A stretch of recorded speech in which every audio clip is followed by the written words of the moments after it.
কুমিল্লা বোর্ডের English first paper solution আমরা দেখতে পাচ্ছি human can neither sense the sun's radiation of the north the earth orbit around the sun. এই সম্পর্কিত প্যাসেজটি এর উত্তরপত্রগুলোকে আমরা একটু দেখাচ্ছি। এ নাম্বার উত্তর হচ্ছে তোমাদের বার্নিং, 2 নাম্বার হচ্ছে হিউম্যানস, সি নাম্বার যেটা অর্থাৎ 3 যেটা এটা হচ্ছে অ্যাবসর্ব কার্বন ডাইঅক্সাইড। তারপরে 4 নম্বরের উত্তর তোমরা দেখতে পাচ্ছ the burning of fossil fuels. 5 number রিয়েলিজ, এখানে রিয়েলিজ অনেকে ফ্রি বা গিভ আই চিন্তা ভাবনা করছে, এটা হবে কি ডিসার্চ। The main purpose of the theme of the passage is to, এটা হবে প্রথমটা, show how human are responsible for green house effect.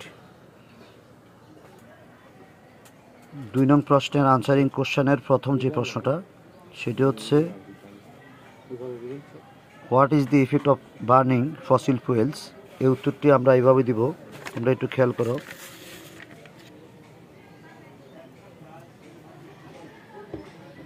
The effect of burning fossil fuels is the increasing in carbon dioxide level at the atmosphere. শুধু এটুকু লিখলে তোমাদের 2 নম্বর তোমরা পেয়ে যাবে, কেমন? এর পরবর্তী প্রশ্ন আমাদের আছে কত, how can trees help save our environment. কীভাবে আমাদেরকে গাছ আমাদের পরিবেশকে রক্ষা করে, কীভাবে নিরাপত্তা দেয়। আমরা এখানে লিখেছি এভাবে, trees help us in various ways, ঠিক আছে। It absorb carbon dioxide, generate oxygen, provide energy through burning wood etcetera. তোমাদের 3 নম্বর কোশ্চেনটা তোমরা দেখো, হোয়েন কখন did mill and factory begin to increase, মানে কখন এটা বৃদ্ধি পেয়েছে, কখন এটা মানে বৃদ্ধি পেয়েছিল। এটা হচ্ছে 19th century mill and factories begin to increase, এটা হচ্ছে 19শ শতাব্দীতে এটা আমাদের কি পেয়েছে, বৃদ্ধি পেয়েছে, কেমন? পরের প্রশ্ন দেখো, human beings are responsible for the green house effect. মানুষের এটার জন্য দায়ী, এটা কি তোমরা বিশ্বাস করো? ডু ইউ এগ্রি, তুমি কি রাজি আছো? হোয়াই অর হোয়াই নট, কেন? এই ব্যাখ্যাটা দেওয়ার জন্য বলছি। অবশ্যই মানুষ এটার জন্য দায়ী, এটা আমরা জানি, এই জন্য লিখছি ইয়েস আই এগ্রি, অবশ্যই আমি রাজি। Human being do some unwise activities, মানুষের কিছু অজ্ঞানগত কাজকর্মের কারণে, লাইক বার্নিং মাছ ফসিল ফুয়েল, জীবাশ্ম জ্বালানি, setting up more factories, cutting down trees, অধিক সংখ্যক গাছ কেটে তোমাদেরকে ফ্যাক্টরিগুলো তৈরি করা, ইনডিসক্রিমিনেটলি নির্বিচার এক্সেট্রা ইত্যাদি। দ্যাট রেজাল্ট, এর ফলে the green house increased green house effect, এর ফলে গ্রিন হাউস প্রভাবটা বৃদ্ধি পায়, গ্যাসটা বৃদ্ধি পায়। They are responsible for the increased the green house effect, এই সমস্ত দায়ীর কারণে আমাদের গ্রিন হাউস গ্যাসটা বৃদ্ধি পাচ্ছে। এভাবে তোমরা সিন প্যাসেজ 2 যে প্যাসেজটা আছে এটার মধ্যে তোমরা প্রথমে যে লেখা আছে, people all over the world observe May 1st international workers day 2 এখানে কমিমোরেট দিলে হবে, কমিমোরেট, এটা তোমাদের মূল প্যাসেজের মধ্যে আছে, তোমরা এখানের মধ্যে দেখলেই দেখতে পাবা কমিমোরেট লেখা আছে, কেমন? 2 নাম্বারটা হচ্ছে তোমাদের বি নাম্বারে আমরা দিব স্যাক্রিফাইস, সি নাম্বার দেবো ফর, 4 নাম্বার দেবো ওয়ার্কার্স, 5 নাম্বারে দেবো কি অ্যাওয়ারনেস। এটা হচ্ছে তোমাদের 3 নং প্রশ্ন উত্তর, কেমন?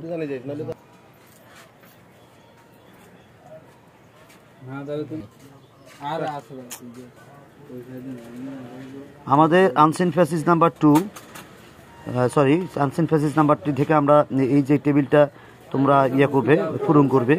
এখানের মধ্যে আমরা প্রথম যেটা দেখবো, এটা হচ্ছে তোমাদের কত বছর পরে বলছে, দেখো 8 বছর পরে।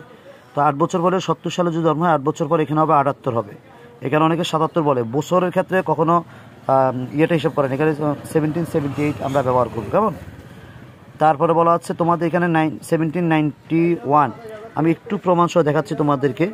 তোমরা দেখো এখানে লেখা আছে 1787, এই সময় সে কলেজে প্রবেশ করছে, তাহলে এখান থেকে 4 বছর সে পড়াশোনা শেষ করছে, বিএ ডিগ্রি কমপ্লিট করছে 4 বছর পরে। তাহলে 4 বছর হলে 87 সাথে 4 যোগ করলে কত হবে, 91। এই যে 1791 সালে সে কি হবে, বিএ ডিগ্রিটা কমপ্লিট করে, এই জন্য হলো কমপ্লিটেড হিজ বিএ ডিগ্রি হবে, কেমন? আন্ডারটুক the work in two France and Switzerland 1790, এটা কে করছিল, সে নিজেই করছিল, উইলিয়াম ওটস।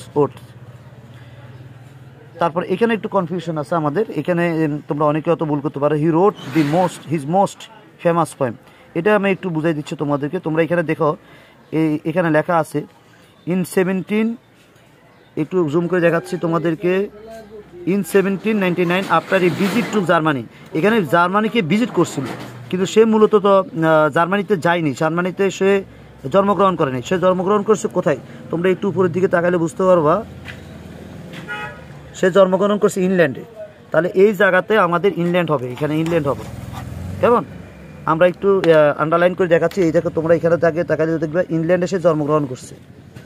আর এখানে বলছে ভিজিট, কই জানি, এই যে এটাতে এখানে বলা হচ্ছে ভিজিট। অনেকে ভিজিট না দেখে ফলো আপ করে জার্মানি লিখে দিচ্ছে, জার্মানি এটা ভুল হবে।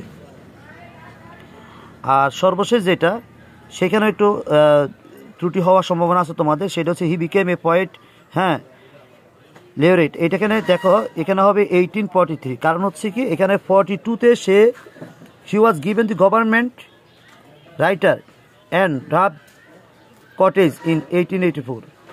সরি, এখানে আছে 1842 লেখা আছে, কেমন? 1842।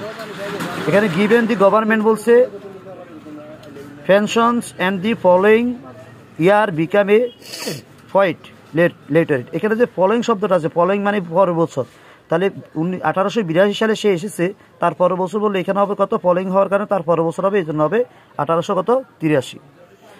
আর এই টেবিলটা, এই দেখো এখানে যে টেবিলটা, এই টেবিলটা আমরা সলিউশনটা পাশে দিয়ে তোমাদেরকে দিয়ে দিচ্ছি, তোমরা এখানে একটু দেখো।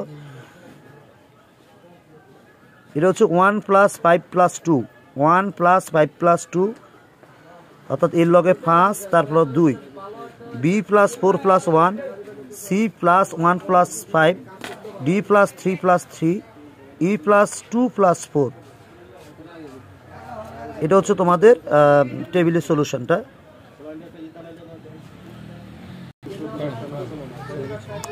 আমাদের এখানে দেখো রিয়ারেন্সটা আমরা এইভাবে সাজাইছি, c + a + g, b + d + h + a + c।